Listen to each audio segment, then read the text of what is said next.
Good evening and welcome to For Fantasy's Sake, fantasy, the other kind of fantasy. I am your host, Doug. I am riding along with Chris this evening. We are going to talk about the last two episodes of Night of the Seven Kingdoms, or maybe it's 9 now. Nobody's for sure.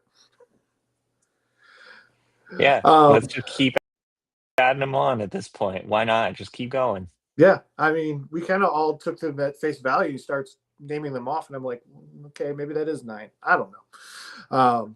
I don't know how they count all those things. So that is above my pay grade. But so let's start with episode 5. We'll kind of do this in chronological order and jump back to last week with all the fighty before we talk about all the talkie from this week.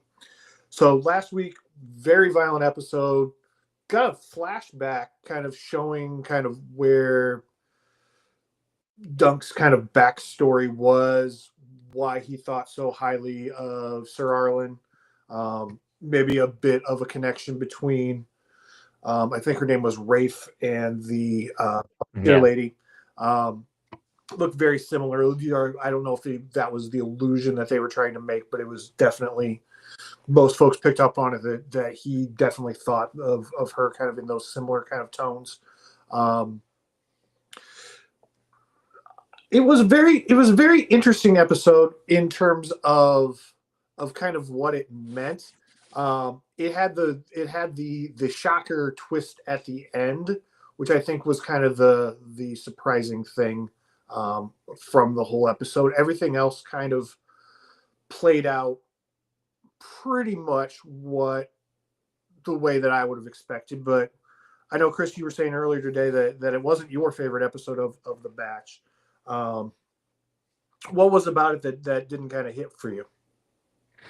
I don't know. I'm really over the fact that they feel like in a lot of modern storytelling that they need an origin story and that there has to be the character as a little kid. And I was just thinking about how we had been building up to this fight all season long. And the moment the fight starts, they're like, don't look at that. We've got this other story to tell you, where they had not done that at any point up until this season. And that backstory doesn't give you anything. It doesn't tell you anything new. It tells you that Dunk had a friend named Rafe who died at one point. He became uh, Arlen's like secondhand by enduring a bunch of awful things, and he just continues to endure. That's his like main quality, and I feel like we already knew all of that stuff, where he's just continuing to just you know struggle forward somehow. And you're right. uh in that fight, we actually get to see he's not a knight who never won a fight. He just never won a joust, and he never won, like, he wasn't well remembered by anybody, but he actually did pretty well in a fight if you give him that credit. Yeah. If you could figure out who was who, that was my really kind of problem with the whole fight, was I never knew who I was looking at. Yeah. Even seeing it a couple of times in the behind the scenes and commercials and things, I'm like, it reminded me very much of the second or third Transformers movie, where they didn't bother to like color code everybody. They were all kind of silver and they were just kind of all beating on each other. Very Hmm. much kind of thought process here. Everybody was gray. Once they all got into the mud, you couldn't really tell who was who and who was really kind of fighting who. So I had no idea that Baylor got whacked in the back of the head by his own brother Right. until explicitly said it, because you couldn't see it. It just all looked Right. like just a bunch of dudes standing around pushing and shoving each other. With the exception of, we saw Dunk take off his helmet and drag Arion by the leg to say, hey, I might have been wrong about this one. Yeah. Well, I hate, I've got to a point where I just absolutely hate Game of Thrones fights, because we get the huge fight in the main Game of Thrones show where you finally have the White Walkers reach a real battle, and you have to be watching it through 7 different pairs of sunglasses, and it's like, "What?" I have no idea what's happening right now, and it's similar, I think, in this fight as well. They want you to have that kind of disoriented feeling that he's going through, and just being Sir, you know, Dunk the Pincushion out there, just taking literally every blade that he can find.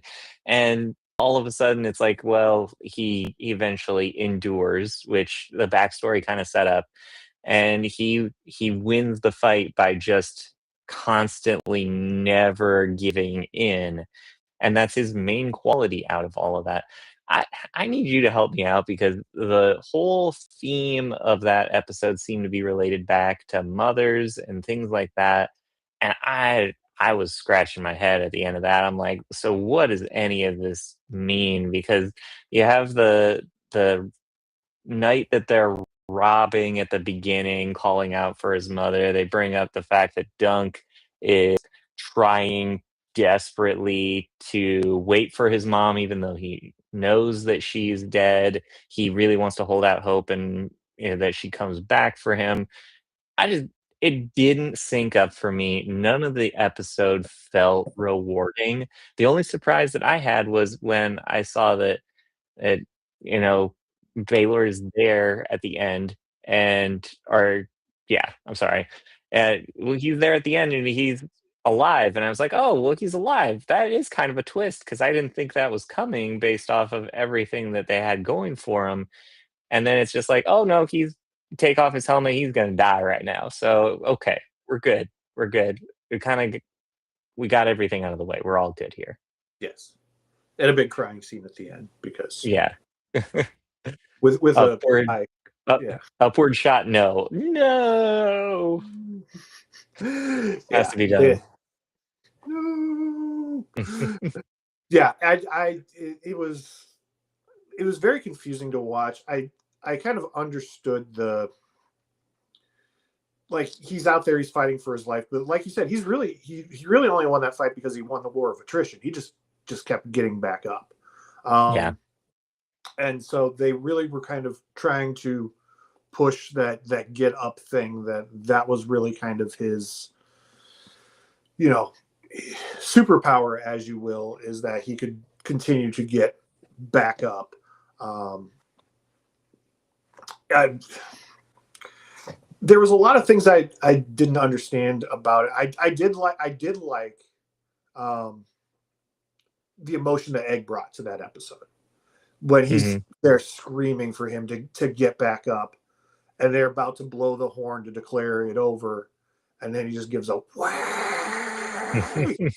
You know, I thought that was a really good emotional moment for me. I thought he was really the guy who was the kid who wasn't fighting was the emotional kind of center of the whole story for me for last week.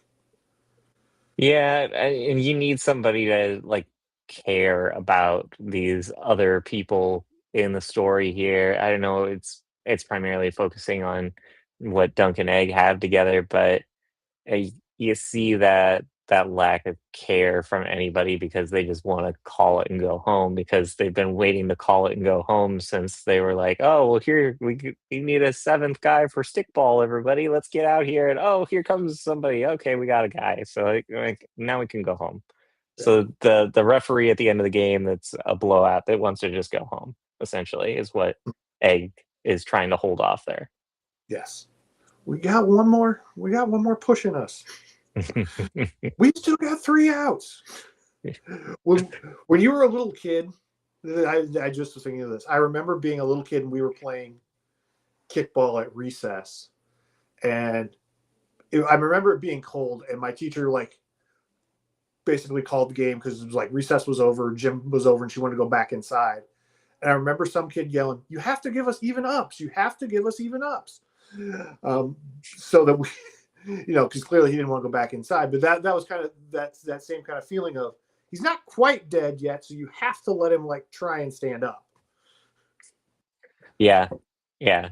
It's kind of a little bit of a rocky twist to it too, where it's like, "Oh, well, Apollo Creed was going to win all along. Oh, look, Rocky can't be knocked down. He gets back up. I found myself getting a lot of like weird like movie analogies like in the time we had to think about this because I was also kind of like my kids are watching Aladdin on repeat here recently and I was kind of like, you know, this little Knights of the Seven Kingdom thing, it's a little bit like Aladdin because you got like princes in disguise and you got people running around pretending not to be the people that they are in real life and it was I don't know, it struck me as all you need is a genie and a monkey in there and you're all I good. mean, there. And we got the monkey with the apple Yeah, dumpling gang, so yeah, we're we're good. good. I mean, isn't it? What is it? There's only like 5 or 7 story templates at the end of the day, right? Something like that. There's. I always remember Hero's Journey, but I never remember what the rest of them were. But there's like, at the end of the day, there's basically like 7 main stories that everybody just tells over and over and over again, whether that be with a knight or a monkey, or Night Monkey if you're the last Spider-Man movie.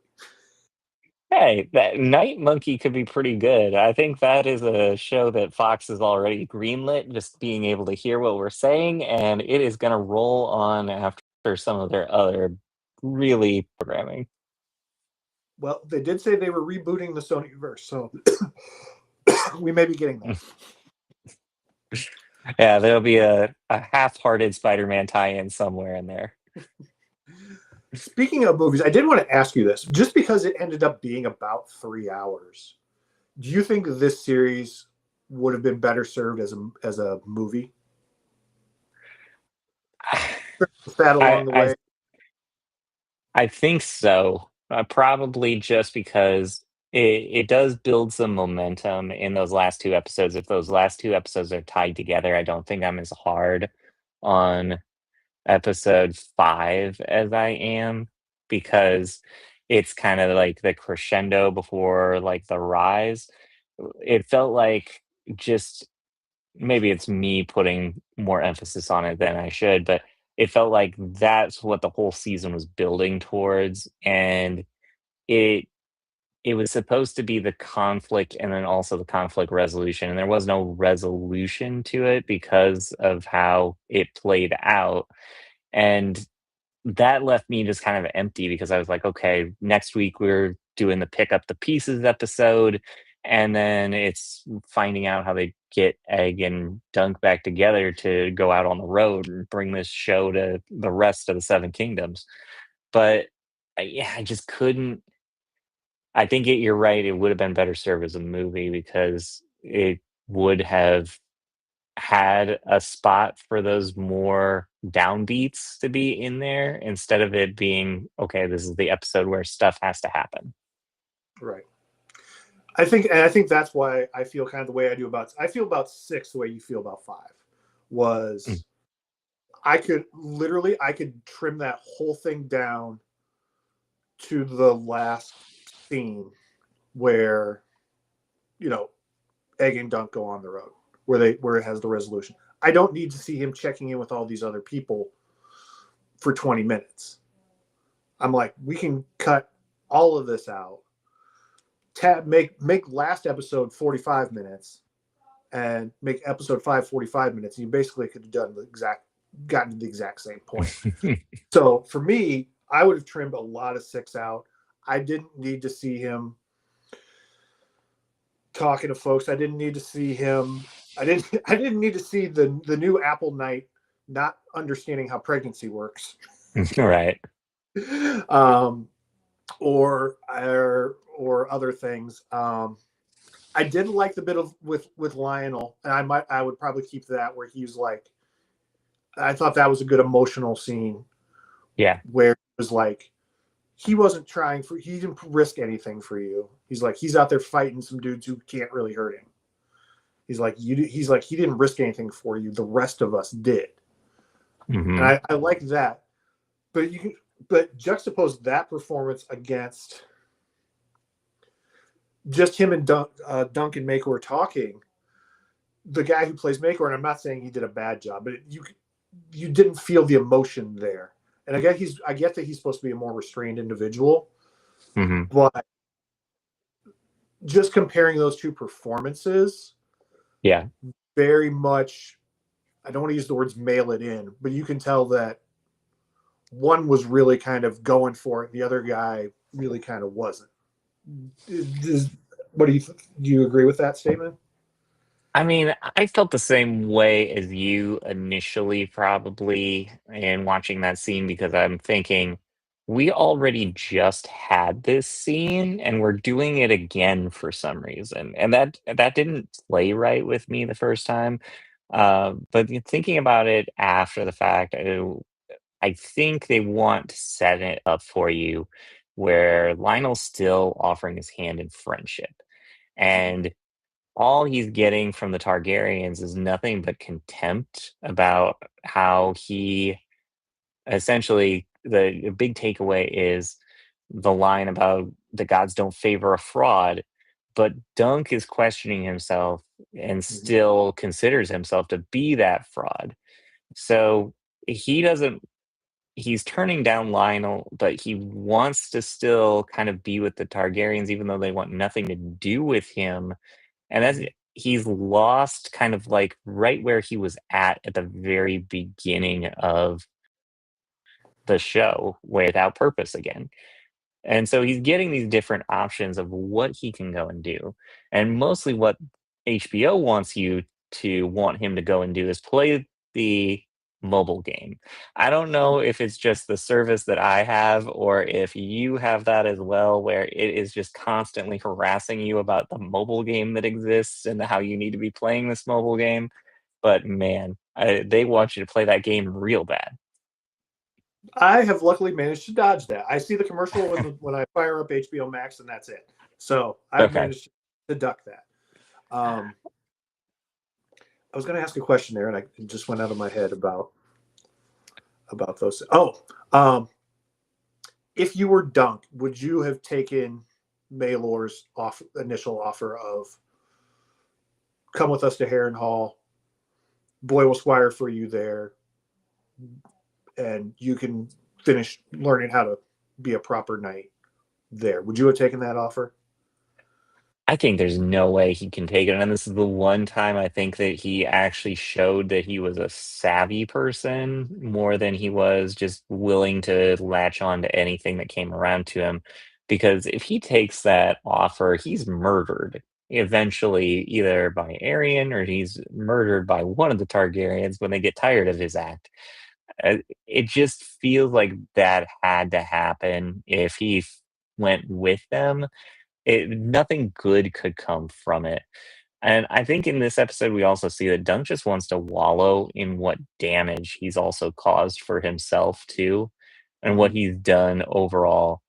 But then there's that nice little rebound of, well, what if my one foot does more for the kingdom than, a person who is someday to be king? I think that's interesting to think about. There's some good points to be made in this whole section. I think what I was trying to get to is that if you counterbalance the two scenes where it seems like it's an absolute, to pardon the phrase, slam dunk to go with Lyle versus the Targaryens that hate him and want nothing to do with him. And you get two versions of that same speech where you come away with it and you're like, well, there's no way you go with the Targaryens, right? But here he is being offered something that he wouldn't get otherwise. Eh, it's a tough decision to make, I think, but I think ultimately you go with them, you're getting murdered because he can't play the game, and especially if you're going to be playing that game at that high a level too. Right. And he even mentioned that Egg needed a sterner hand, um, which obviously he is not going to be able to. That's the word I'm looking for. He can't properly Right. teach him anything. Right. Yeah, Yeah. He won't be able to manage that because there'll always be somebody going, well, you can't speak to him that way, or you can't do that, or you know, if he gets mad at him, right. you can be like, go clean up the horse shit. as a as a as Right. a as a punishment, and they're not going to let him get away with that at Harrenhal. They'll just have somebody else do it. So he's not really kind of learning the rules there the way that he. I'm not saying that the way that Dunk kind of learned how to squire and grew up kind of on the roads the right way either, but it's the way that he knows, and I think in context versus what they were saying in the behind the scenes of Baelor sees Egg as kind of his last chance to have a quote unquote good son or a son worthy of the throne, Hmm.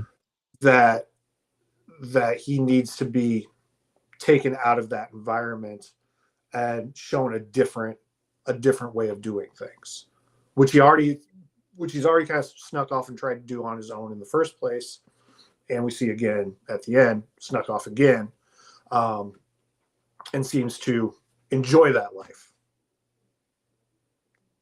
Yeah. I it's a tough one because I think it's kind of about how Dunk never accepts the gifts that he's given over and over and over again. It seems like uh, he turns them down because he never thinks he's worthy. But in the truth is that he's earned all these gifts that he keeps getting.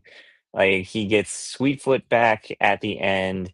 He gives it back to the Apple Dumpling Gang, so they have a good horse. And he has the offer to go off with the Baratheons.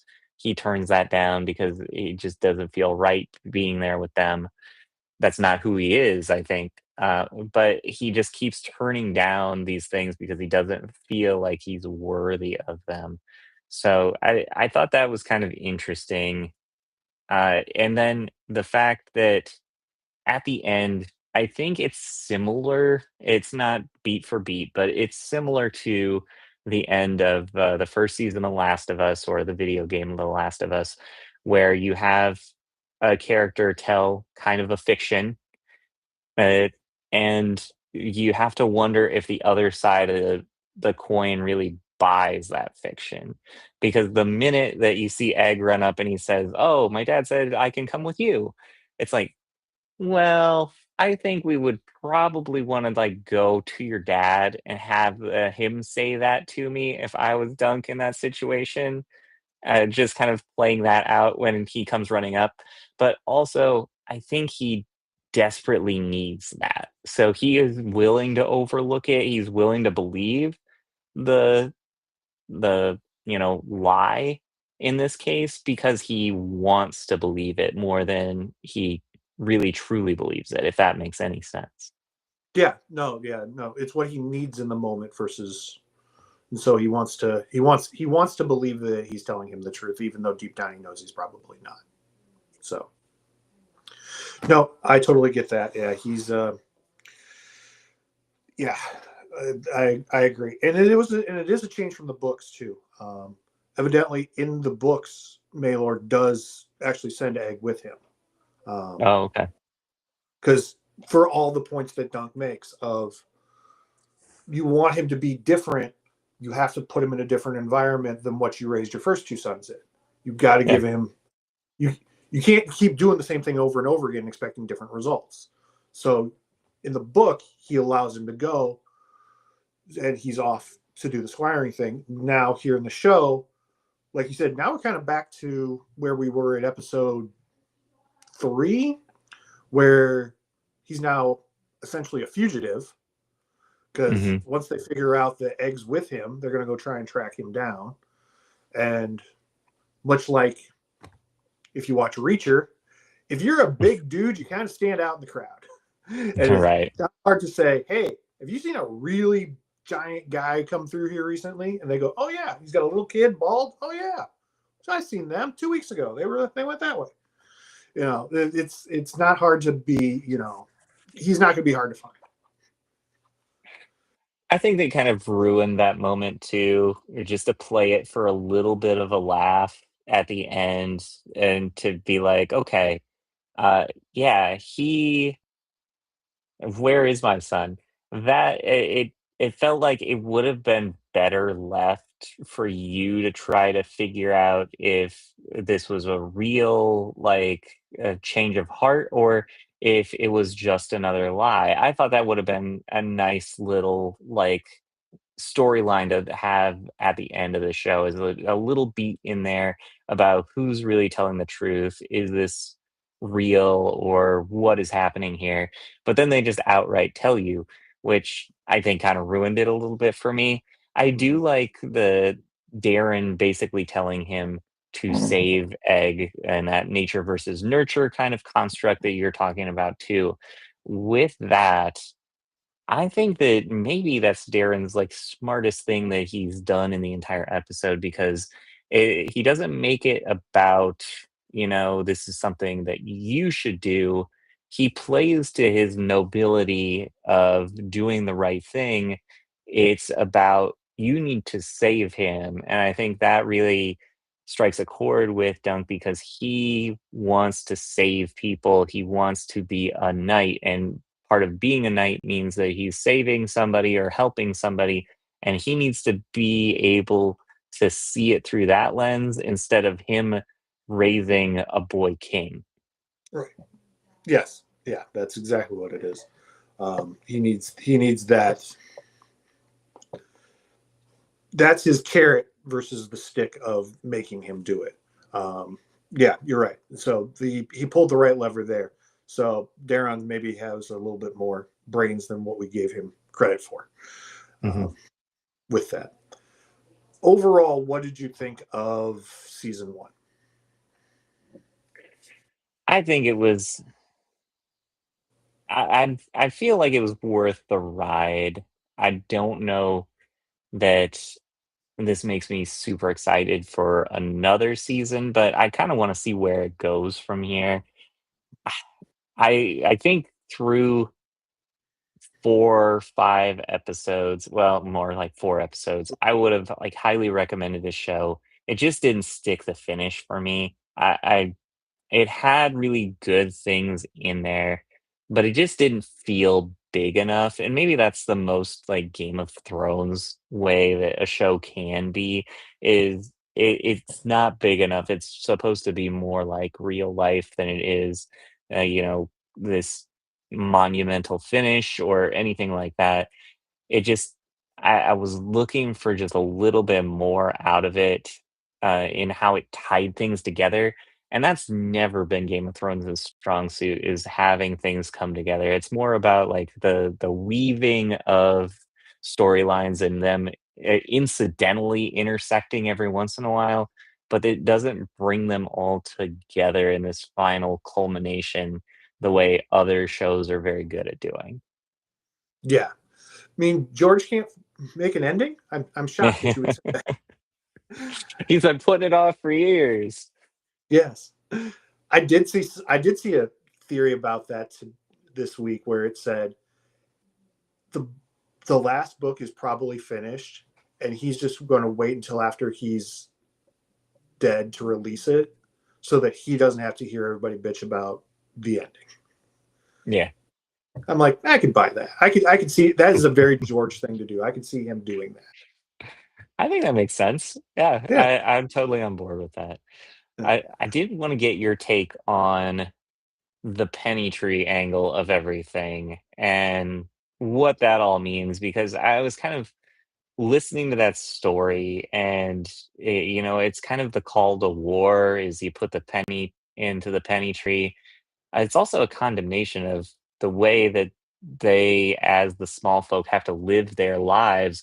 Is it's a struggle to find the penny that they can afford to jam into the penny tree, that they can hope to come back one day and take it down. It just seemed like there was a pretty large analogy there about how the difference in what the regular people go through versus, the people who live in the castle that we've seen, like, almost entirely up to this point, and it might be setting the framework for where they go with the next season of House of the Dragon.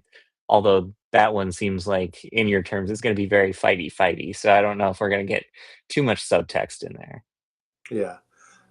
I I didn't really care for the I from Sir Arlen's point of view of I got what he was trying to say of they put a bunch of pennies in the tree and there was hardly a penny left to a spot left to put yours because they send so many men off to so many Mm-hmm. boys off to die. Um, maybe now kind of talking about it, maybe Dunk kind of sees that as his fate of he knows this life of being a knight is not one where you end up with the ranch house and the white picket fence and babies type thing. He knows that it's going to end violently, and he's kind of maybe he's made his peace with that now. Where maybe season or episode one Dunk maybe Mm-hmm. hadn't seen quite the violence or not as personal to him, and now he's like, okay, I have my cause, and I'm if so be it. If I need to go down, I'll go down. And that was what the penny was for him. Just he had a different reason, much like the rest of what Sir Arlen taught him. It is he kind of had his own spin and his own reasons on those things. Yeah, I like the metaphor of it. It's just it doesn't really fit and hit right at the end because it's like, okay, he's kind of he's I think nailing the penny to the tree ultimately means that he's given up on the ideal of the knighthood that he was chasing there, kind of like you were saying. The part that really kind of made me wonder a little bit more about that is they have the part where, you know, a knight always finishes his story and you see him pop back to life to give a little bit of a laugh line there, but also please indicate, is this really happening or is this happening only in Doug and Dunk's mind? Sorry. It was also happening in my mind as well that I was wondering, is Right. this real or is this a dream? Um, Right. yeah. So I think it was I some version, much like the rest of these stories that we talk about, some version of it was real. Now, whether I think it was a kind of a dreamy conglomeration of he had told that story a bunch of times, and then he was also mixed in with Dunk probably knew he was getting close to the end. So every time he would like nod off for an extended period of time, he's like, "Oh, is this it? This it?" And then he'd Hmm. snap awake and finish the story. Um, so yeah, I don't know if I would. Yeah, that was. I don't remember where I was going with that. I think he kind of kicked it there, and Yeah. it was only happening in Dunk's mind because at the end, now that I'm thinking about it, you do see Dunk and Egg ride off, and like Arlen's there for a minute, and then he cuts off. He goes through the big field off on his own. I think it's Dunk leaving behind all of the things that we had kind of talked about. He's leaving behind the idea that he's gonna just become a knight. He's gonna go to King's Landing. This is gonna happen for him. The same way we get it kind of set up earlier of him being like, "Oh, well, I can be a knight of the King's Guard too if I work hard enough." But that isn't a reality for who he is, and it was never a reality for him. And him kind of giving up on that idea that he wins this tournament, he goes off, he becomes one of the knights at the castle, and everybody respects him. That isn't happening. He needs to forge his own path here and let go of what he thought his life was supposed to be. Yeah, yeah, I think that's right. I think there was a bit of a metaphor too, where at the end where we see Sir Arlen go off the beaten path like he's used to, and we see Dunk and Egg on kind of the main road. So maybe that's the indication that he's going to be a little less, you know, not so many sleeping in barns and maybe a little bit more visiting places as opposed to Mhm. just wandering around the countryside. Maybe he's going to go more of a city to city on that Grateful Dead puppet tour.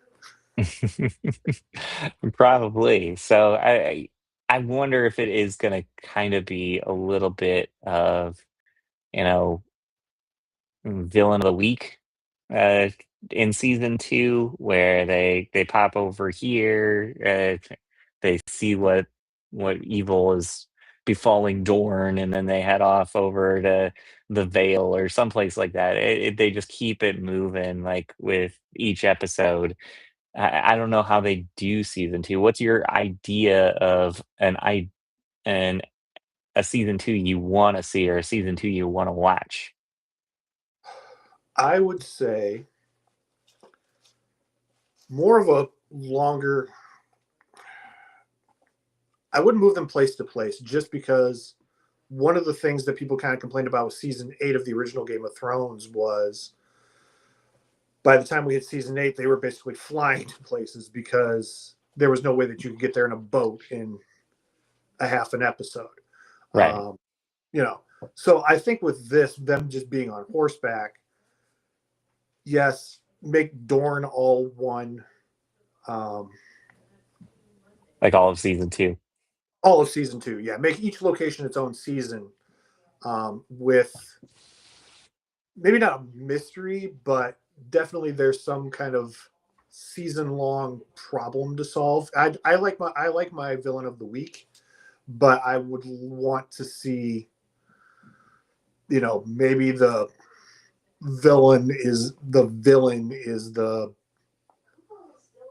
brothel runners or something, and maybe they're trying to free slaves or something. I don't know. I don't know where I'm going with that, but maybe or corruption. There's a bigger stem they're trying to fight against, but they're fighting little mini bosses on their way to getting rid of slavery and Dorn or whatever. Right, right. And the with this show, it felt like there was like so much potential. I know it's still based off of a novella, but it felt like there was so much potential because they could do whatever they wanted a little bit. And it did end up deteriorating into Game of Thrones, even though they started off, they were like, we're going to do something different. It's going to be something other than what you expect. And we're going to take a big old dump on the title card for you. And that's where they're at a certain point is they wanted to do something a little bit different. This is an opportunity again to do something different. So we'll see if they actually follow through on that or if it's just going to be a little bit more of the same. Yeah, yeah. I think there's just a little too much frat boy humor in this. I think if you dialed that back just a little bit, I think it would have worked a little bit better. We'll see if that kind of continues into season 2 if it's supposed to be. See if they keep up the humor. Yeah. Well, we got a humor this week about how the Apple boy doesn't know how pregnancy works. So there you go. We got that in there. Yeah, And I was thinking about it too, Doug. We live in, you know, uh, we're knights of the Quad Cities, and there's 5 of them. So there you go. It happens right exactly. there. Yes, yes. The Quad Cities It where can there's five. happen just as easy. Yes. As when I saw Melissa Etheridge when she came here in the '90s was, you're called the Quad Cities, but there's 5 of you. Okay, that's your thing. I don't get it, but it's your thing. So I understand. So it's okay. Yeah, kind of There you that's go. there's 7, but there's 9. So maybe it's their thing. Yeah, that's their thing. Yeah. All Well, right. obviously, Dorn is the weird cousin that nobody wants to like admit is a part of the family. Yeah, they're East Moline. Yeah, there you go. All righty. Is there anything else? Now my lights have cut off on me. Is there anything else you wanted to chat about tonight before we go? No, just thank you to everybody who took some time to watch with us or join in here at any point. We really appreciate everybody taking some of their time to enjoy the show or enjoy us talking about the show and making fun of all the silliness that came along with it. So just thank you all for everything. Yes. Thank you to everyone for who shows up. watches these, watches them on YouTube or wherever you happen to catch them at. Thank you very much. And we may or may not be back in season 2. We'll see you in 2027. All right.